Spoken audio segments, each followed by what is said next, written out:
بھی کہوں تو مجھے کہنا تو پڑے گا ہی, کہنا تو میں نے ہے ہی, جو کہ سامنے عمر فاروق ہیں, لہذا پر میں کہہ دیتی ہوں میں نے دیا خزانے کو. حضرت عمر نے جمع کرا لیا. میں یہ کیا بات ہوئی, میرے گھر والے جو مرضی کریں, ان کا معیار زندگی جس طرح کا مرضی ہو. اور حضرت عمر ایک جملہ کہا کرتے تھے, اللہ کرے کہ یہ باتیں اس دور حاضر میں ہماری سمجھ میں آئیں.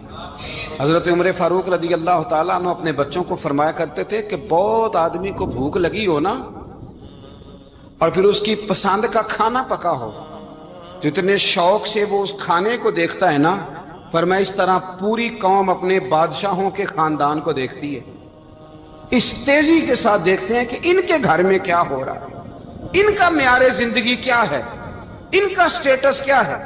سیدنا فاروق اعظم رضی اللہ تعالی عنہ نے اپنے گھر کے اندر اپنے بچوں, آپ کے بچے دونوں کاروبار کے لیے مصر گئے, تو وہاں کے گورنر صاحب نے لوگوں سے, ایک بہت بڑا قافلہ گیا مدینے سے مصر تجارت کے لیے, جاتے ہیں نا آج بھی قافلے کئی ملکوں میں, تو یہ گئے تجارت کے لیے. تو حضرت عبداللہ ابن عمر اور حضرت عبید اللہ ابن عمر, حضرت عمر کے دونوں بیٹے گئے. جناب عمر فاروق کے بچے جب وہاں پہنچے تو مصر کے گورنر نے نا لوگوں کو تعارف کرایا کہ یہ عمر فاروق کے بیٹے ہیں. یہ حضرت یہ چودھری کے بیٹے کو کون بتاتا ہے کہ تو چودھری کا بیٹا ہے؟ باہر والے بتاتے ہیں, گھر والے جی. اور سیٹھ صاحب کے بیٹے کو کون بتاتا ہے کہ تو سیٹھ صاحب کا بیٹا ہے؟ اور مالک کو کون بتاتا ہے کہ تو مالک کا بیٹا ہے اور یہ کرایہ دار ہے؟ یہ کون بتاتا ہے؟ یہ سوچ ہم دیتے ہیں بچوں کو. چودھری اور کمی کی سوچ, امیر اور غریب کی سوچ, مالک اور کرایہ دار کی سوچ, گھر کے مالک کی اور کام کرنے والے کی سوچ, یہ ہم دیتے ہیں. یاد رکھنا, یہ ہم دیتے ہیں, یہ ہمارا مزاج ہے, یہ باہر سے نہیں آتی. تو کوئی شہزادہ ہے, تو سیٹھ ہے, تو نواب ہے, یہ سوچ باہر سے نہیں آتی. یہ اماں سوچ دیتی ہے, اماں, یہ ابا سوچ دیتا ہے. اور پھر جب تباہی اترتی ہے تو اس کے ذمہ دار بھی باہر والے نہیں ہوتے, گھر والے ہوتے ہیں. گھر والے, ہمارے بچوں کی طبیعتوں پر زیادہ نقش باہر والوں کا نہیں ہوتا, گھر والوں کا ہوتا ہے. یاد رکھیے گا. حضرت عمر فاروق رضی اللہ, بچے ہیں, شہزادے ہیں, وہ کاروبار کرنے گئے اور وہاں لوگوں نے بتایا گورنر صاحب نے کہ یہ فاروق اعظم کے بچے, امیر المومنین کے. لوگوں نے ان سے زیادہ مال خریدا, تجارت میں زیادہ نفع ہوا. ظاہر ہے کہ وہ آپ کے جو اللہ خیر کرے حکمران ہیں, ان کے کاروبار کتنے ملکوں میں ہیں, کس بنیاد پر ہیں؟ وہ صرف اس بنیاد پر کہ وہ حکمران رہے, ان کے لیے آسان تھا بڑے لوگوں سے تعلقات بنانا. حضرت عمر فاروق رضی اللہ تعالیٰ عنہ کے بچے ڈھیروں مال کما کے جب واپس آئے نا, تو حضرت عمر سے آ کے بچوں نے بطور محبت کا, ابا جی اللہ نے بڑا ہی فضل کیا ہے, بڑا مال کمایا الحمدللہ, یہ دیکھیں کتنا نوازا ہے. تو حضرت عمر کہنے لگے سارے قافلے نے اتنا ہی کمایا ہے, سارے قافلے نے اتنا ہی کمایا ہے؟ تو حضور نہیں, سارے قافلے نے اتنا نہیں کمایا, سب کو اتنا نہیں ملا. وہ تو وہاں گورنر صاحب نے لوگوں کو تعارف کرایا تھا کہ یہ عمر کے بچے ہیں, تو لوگوں نے پھر ہم سے بڑا ہی خریدا. تو حضرت عمر فرمانے لگے ٹھیک ہو گیا, میں بات سمجھ گیا ہوں, اس طرح کرو جو تمہاری اصل زر تھی نا, جو راز تھی, وہ رکھ لو, اور باقی سارا مال مال خزانہ میں جمع کرا دو. اس لیے کہ یہ تم نے تجارت نہیں کی, یہ تم نے اپنے باپ کا نام بیچا ہے, یہ تم نے امیر المومنین کے بیٹے ہونے کا فائدہ اٹھایا ہے. فرمایا یہ تمہارا نہیں حق, یہ مسلمانوں کا ہے, اس لیے کہ یہ مال تم نے محنت سے نہیں کمایا, یہ باپ کی کرسی کا فائدہ اٹھایا ہے. اور فرمایا اگر تم نے مال جمع نہ کرایا تو میں مال بھی لے لوں گا زبردستی, اور کوڑے بھی ماروں گا, ڈبل سزا دوں گا. مرضی سے جمع کراؤ گے تو کوڑوں سے بچ جاؤ گے. بڑے بیٹے نے تو جمع کرا دیا, تو چھوٹا تھوڑا پریشان ہوا. تو حضرت عبداللہ ابن عمر چھوٹے کا ماتھا چوم کے کہنے لگے بیٹے چپ کر کے جمع کرا, یہاں بھی فخر کر کے ہم عمر کے بیٹے ہیں, اور قیامت میں بھی فخر کریں گے کہ ہم فاروق اعظم کے بیٹے ہیں. یہاں بھی ناز کریں گے اور وہاں بھی ناز کریں گے کہ عمر کے بچے ہیں. ہمارے باپ نے خود بھی حلال ہی کھایا ہے, اور جب ہماری کمانے کی باری آئی ہے تو ہمیں حکم بھی حلال کھانے کا دیا. بھائی ہمارا مزاج نہیں. بچہ جب لے کے آتا ہے 2 لاکھ روپیہ تو کبھی پوچھے کہاں سے آیا ہے؟ جب وہ پہلے دن غلط دوستوں کے پاس جا کے بیٹھتا ہے تو کبھی نکالا ہے گھر سے اسے؟ یہ بہت سارے خمیازے ہمیں اس لیے بھگتنے پڑتے ہیں کہ ہم ابتدا میں سوراخ بند نہیں کرتے، جب اس میں شگاف پڑ جاتا ہے، سیلاب آتا ہے تو ہمیں ہوش آتی ہے۔ حضرت عمر نے اپنے گھر میں نگرانی رکھی، کڑی نگرانی۔ زیادہ نماز گھر میں پڑھتے تھے حضرت عمر، نفلی نمازیں زیادہ کیوں بلا؟ بھائی یاد رکھیں کہ آپ نے اگر سجدہ کرنا ہے تو بچہ لیٹ جائے گا، وہ اسے پتا کوئی نہیں سجدہ کیا ہے۔ لیکن جب گھر میں کبھی قرآن ابا جی کھول لیں نا، جب ابا جی کا موڈ بن جائے نا لیکچر دینے کا، وہ گھر میں شروع ہو جاتے ہیں، کہتے ہیں آپ لوگ نماز نہیں پڑھتے اس لیے میرے کاروبار میں برکت کوئی نہیں، تم سویرے قرآن پاک نہیں کھولتے تو میں تباہ ہو گیا۔ تو میاں آپ نے کب گھر میں قرآن پاک کھولا تھا؟ آپ نے کب نماز پڑھی؟ آپ نے کب گھر کے اندر اللہ رسول کا ذکر کیا تھا؟ آپ نے کب حدیث چھیڑی؟ آپ نے بھی تو گھر کے اندر جب بھی آپ آئے ہیں تو آپ نے وہی کچھ کیا جو دنیا دار کرتے ہیں۔ آپ بھی تو اپنا موبائل لے کے الگ کونے میں بیٹھ گئے۔ آپ نے بھی تو کہا ہے کہ اب تمہارے چینل ختم، اب میری مرضی والا چلے گا۔ تو جو آپ نے کیا ہے بچے بھی وہی کام کریں گے۔ آپ نے بھی گپ شپ لگائی ہے تو وہ بھی لگا رہے ہیں۔ یہ سمجھ لیں جو کام آپ کریں گے آپ اپنے بچوں کی سیرت میں اس کا جلوہ دیکھ لیں گے۔ بڑی پکی سی بات ہے کہ آپ کو بچے کی عادتیں دیکھ کے سمجھ آ جائے گی کہ میں بھی یہی کرتا تھا اور یہ بھی۔ حضرت عمر فاروق رضی اللہ تعالیٰ عنہ وصال فرما گئے تو آپ کے وصال کے بعد حضرت عثمان غنی رضی اللہ تعالیٰ عنہ نے آپ کی ایک بیوہ سے نکاح کیا، حضرت عمر کی ایک بیوہ سے۔ جب وہ آپ کے نکاح میں آئی تو کہنے لگی حضرت عثمان غنی سے کہ حضور نہ تو میں خوبصورت ہوں اور نہ میں جوان ہوں، نہ آپ کی کوئی خدمت کر سکتی ہوں، میرے ساتھ نکاح کرنا سمجھ میں نہیں آیا۔ کیا شاندار جواب دیا حضرت عثمان غنی نے، کیا خوبصورت جواب دیا۔ فرمانے لگے میں نے اس لیے نکاح نہیں کیا کہ مجھے تمہارے حسن سے دلچسپی تھی یا تمہاری خدمت کی ضرورت تھی، میں نے تو اس لیے نکاح کیا ہے کہ مجھے بتاؤ عمر فاروق گھر کے اندر اپنے رب کی عبادت کس طرح کرتے تھے، وہ قرآن پاک کس طرح پڑھتے تھے، وہ رویا کیسے کرتے تھے، استغفار کا طریقہ کیا، کس وقت کس انداز میں وہ اپنے رب کو یاد کرتے تھے۔ اس لیے کہ عمر کئی دفعہ گھر سے آتا تھا تو میں اس کے چہرے پر نور دیکھا کرتا تھا، میں روشنی دیکھتا تھا، ایک معیار دیکھتا تھا۔ نکاح اس لیے کیا ہے کہ مجھے عمر کی جو گھر کے اندر کی عبادت ہے اس سے آگاہ کرو، تاکہ عثمان غنی بھی چاہتے ہیں اس طرح کے عمل کرو جس طرح کے عمر فاروق کر کے گئے ہیں۔ بھائی جب تک ہم اپنے گھر میں وہ توجہ نہیں دیں گے، وہ مزاج دیکھیں نا، ہمارے گھروں میں جب نقشہ پاس ہوتا ہے تو ٹی وی لان بھی اس میں ہوتا ہے، ڈرائنگ روم بھی ہوتا ہے، نماز کی جگہ بھی ہوتی ہے نقشے میں۔ صحابہ جب گھر بناتے تھے تو ایک مسجد بیت کا نقشہ پاس کرتے تھے، ذہن میں رکھتے تھے کہ یہ کونا نماز کے لیے، وہاں جوتے لے کے کوئی نہیں جائے گا، وہاں نماز پڑھی جاتی تھی، عورتیں وہاں اعتکاف کرتی تھی۔ ٹی وی لان تو آ گیا ہے اور گھر کے اندر ٹی وی رکھنے کے لیے تو ایک کمرہ الگ سے بنا دیا گیا ہے، اور اب جو نئے نقشے پاس ہو رہے ہیں اس کے اندر گھروں کے اندر جگہ بنائی گئی ہے جہاں کمپیوٹر رکھے جائیں اور بچوں کے لیے وائرنگ ہوگی نیچے تاکہ انہیں کوئی مشکل درپیش نہ ہو۔ یہ ساری چیز ہم نے نہانے کے لیے گھروں کے اندر اتنے بڑے واش روم بنائے ہیں کہ لگتا یہ ہے کہ سوائے نہانے کے اور کام ہی نہیں کوئی گھر میں ہوگا۔ ہر چیز آ گئی، پر اللہ کرے کوئی تفسیر بھی ٹیبل پہ پڑی نظر آئے، کوئی حدیث کی کتاب بھی ٹیبل پہ پڑی نظر آئے۔ اللہ کرے کہ جس طرح ابا لطیفہ سن کے آتا ہے تو جب تک سنا نہ لے اسے ہضم نہیں ہوتا، اللہ کرے کہ وہ جمعے میں بیان سن کے جائے تو اس کا بھی دل کرے میں اپنے بچوں کو سناؤں۔ وہ نبی پاک کی کوئی حدیث کہیں سے سنے تو گھر جا کے سنائے۔ جب تک یہ معیار نہیں بنتا آپ کیسے توقع کرتے ہیں کہ گھر کے اندر اللہ کی رحمتیں نازل ہوں گی؟ آپ یہ کیسے توقع کرتے ہیں کہ گھر کے اندر وہ معیار اور وہ مزاج بنے گا؟ حضرت عمر فاروق نے ذاتی زندگی پر جو توجہ دی، گھر والوں کے معیار پر جو توجہ دی حضرت عمر فاروق رضی اللہ تعالیٰ عنہ نے، وہ بھی بڑی دیدنی ہے۔ حضرت ابو موسیٰ اشعری کو نا آپ نے وزیر خزانہ بنایا، وزیر خزانہ۔ تو حضرت ابو موسیٰ اشعری کہتے ہیں کہ حضرت عمر کو شیخ خزانے میں رہنے تو دیتے نہیں تھے۔ تو ایک دن میں صفائی کر رہا تھا اس کمرے کی جس میں خزانہ رہتا تھا۔ ہمارے تو ملک میں جو جاتا ہے وہ صفائی کر کے ہی جاتا ہے، اللہ خیر کرے۔ اور خیر معیار بدلتا ہے، جو پچھلی حکومت ہوتی ہے وہ قرضہ اٹھاتی ہے، وہ باہر سے جاتی ہے تو قرضہ لے کے آتی، اور جو نہیں آتی ہے وہ کہتی ہے ہمیں پیکج مل گیا ہے، وہ قرضہ نہیں اٹھاتے۔ ان کو کیا ملتا ہے؟ یعنی پچھلی نے قرضہ لیا تھا اور ہم نے، واہ جی واہ کیا خوبصورت انداز ہے، اس کا نام بدل کے نا، انہوں نے قرضہ لیا تھا اور ہم نے، میں کہا بڑے شاندار سیانے بندے ہو گئی۔ اور اللہ تعالیٰ خیر فرمائے، ہمارے جو بڑے شاندار قسم کے دوست ہیں نا، شاندار، جن کا ادب سے نام لیتے ہیں، وہ عرب کے بادشاہ ہیں۔ ہم تو عرب خالی کہتے بھی نہیں، عرب شریف کہتے ہیں، عرب شریف۔ انہوں نے پتہ کیا کیا ہے؟ انہوں نے اس طرح کیا ہے کہ جو کشمیریوں کا قاتل تھا نا، اس کے گلے میں میڈل ڈال دیا ہے۔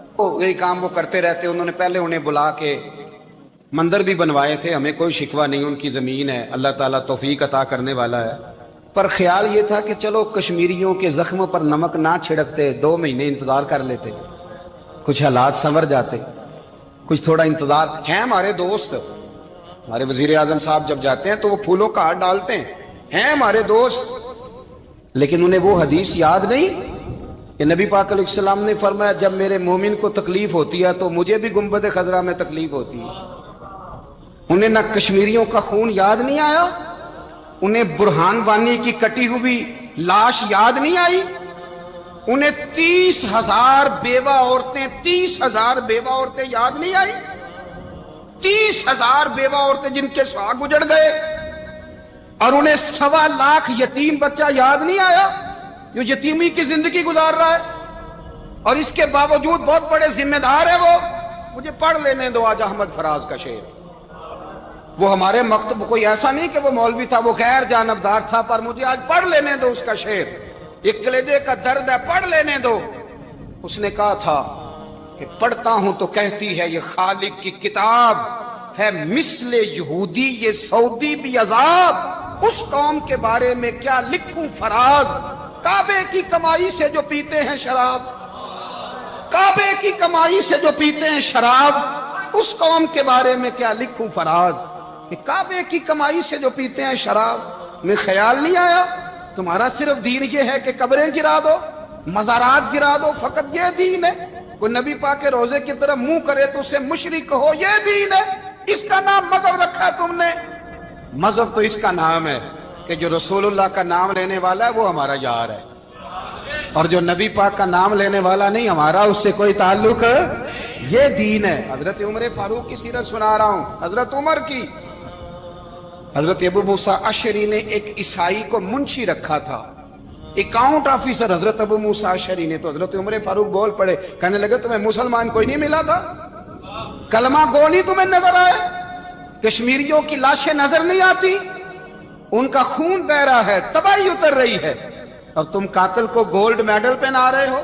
اور یاد رکھنا، جب مسلمانوں کی بچیاں روندی جاتی ہوں نا تو پھر اسلام امن کا درس نہیں دیتا، پھر اسلام جہاد کی بات کرتا ہے، پھر اسلام جہاد کی بات کرتا ہے، جہاد کی۔ وہ قومیں غیرت مند نہیں ہوتی کہ جن کے گھروں میں آگ لگی ہو اور وہ غیروں کو ہار پہناتی پھرے۔ اللہ کا کچھ خوف کرو، زندگی مختصر ہے، دبئی میں کتنے رہے اور کتنے چلے گئے۔ خدا را کچھ، خدا تم سے اچھے تو وہ نیو یارک کے رائٹر ہیں جو کم از کم اپنے کالموں میں کشمیر کی بات کرتے ہیں، تم سے اچھا برطانیہ کا وہ شخص ہے جو کم از کم BBC لندن پہ رپورٹ جاری کرتا ہے تو کہتا ہے کشمیر پہ ظلم ہو رہا ہے۔ تم سے تو وہ اچھے رہ گئے، تم نے بات کرنا تو دور کی بات، تم نے دشمنوں کے گلے میں ہار پہنانے شروع کر دیے۔ کل جب پوچھیں گے بلا کے تم کو اپنے سامنے، کیا جواب جرم دو گے تم خدا کے سامنے؟ بڑی تکلیف ہوئی، بڑی تکلیف ہوئی۔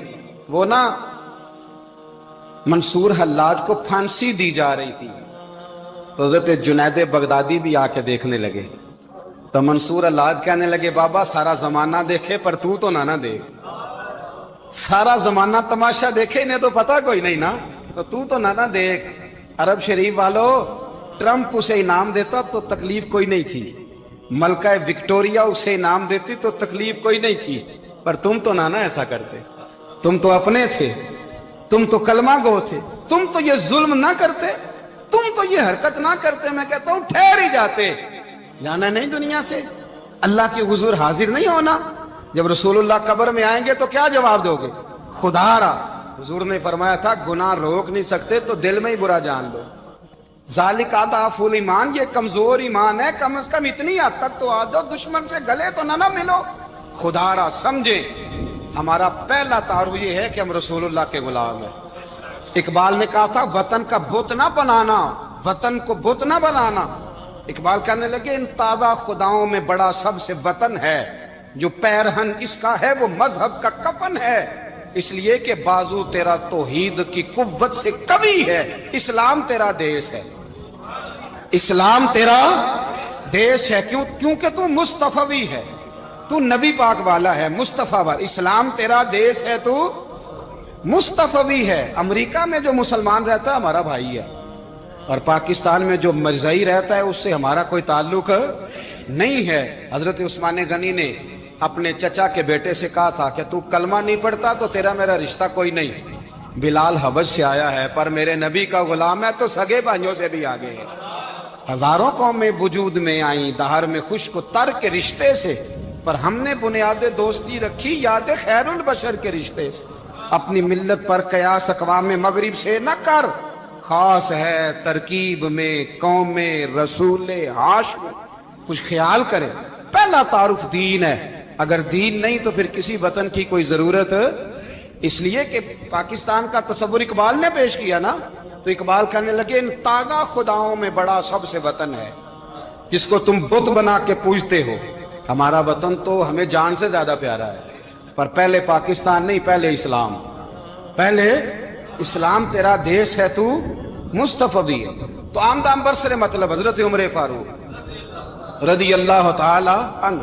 حضرت سیدنا ابو موسیٰ اشعری کہتے ہیں کہ میں نے نا صفائی کی، مال غنیمت کی میں نے صفائی کی، تو ایک دینار مجھے نا کہیں پڑا ہوا مل گیا، تو فرماتے ہمیں اجازت ہوتی تھی کہ ایک آدھ دینار ہم اپنی مرضی سے کہیں خرچ کر سکتے۔ تو حضرت عمر کے بیٹے گزر رہا تھا، تو حضرت ابو موسیٰ اشعری کہتے ہیں میں نے صفائی کی تو ایک دینار نکلا، تو میں نے وہ ایک دینار نا حضرت عمر کے بیٹے کو دے دیا۔ میں نے کہا لو بیٹا اپنے چچا کی طرف سے تحفہ۔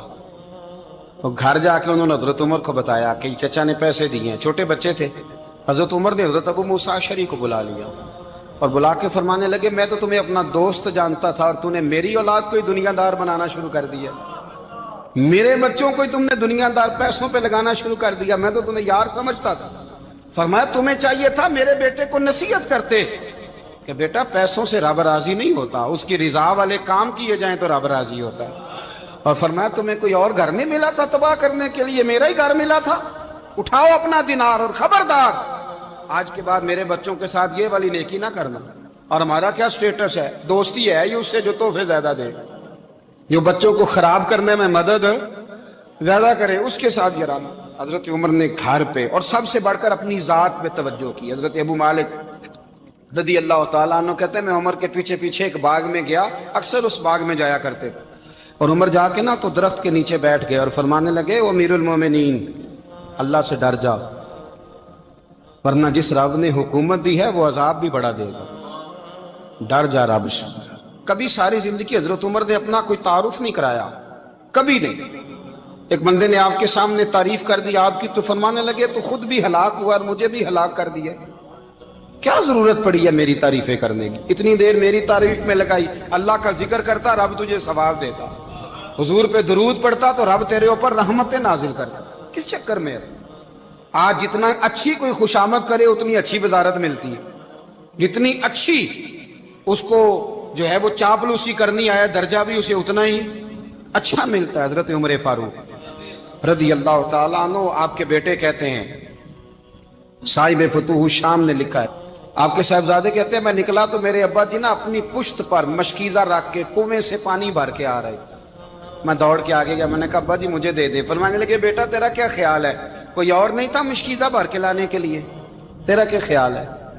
کہا ابا جی بڑے لوگ تھے پر آپ کیوں اٹھا رہے ہیں؟ فرمانے لگے نفس نا ذرا میرا بڑا ہو گیا تھا، اسے ذرا ذلیل کر رہا ہوں، ذرا اپنا محاسبہ کر رہا ہوں، یہ مجھے کہہ رہا تھا تو بڑی چیز ہے، تو میں نا ابھی مشکیزہ گھر رکھ کے آؤں گا، پھر تیری ماں نے مجھے کہا ہے کہ گھر میں لکڑیاں کوئی نہیں جلانے کے لیے، پھر میں جنگل سے لکڑیاں کاٹ کے لاؤں گا۔ اب میں امیر المومنین بن کے نا تو میرا نفس تھوڑا بڑا ہو گیا۔ اب یقین کریں ہمارا ہاضمہ خراب ہو جاتا ہے جب تک ہمارا تعارف صحیح نہ ہو، ہمارا تعارف ٹھیک نہ ہو، میں یہ ہوتا ہوں میں وہ ہوتا ہوں، چھوڑ مٹی دیں تے مٹی رہنا ہی، مٹی دیں تے مٹی دیں تے مٹی رہنا ہی، ایویں کادی بلے بلے اج مٹی دے اتے بندیا تے کل مٹی دے تھلے، مٹی دیں تے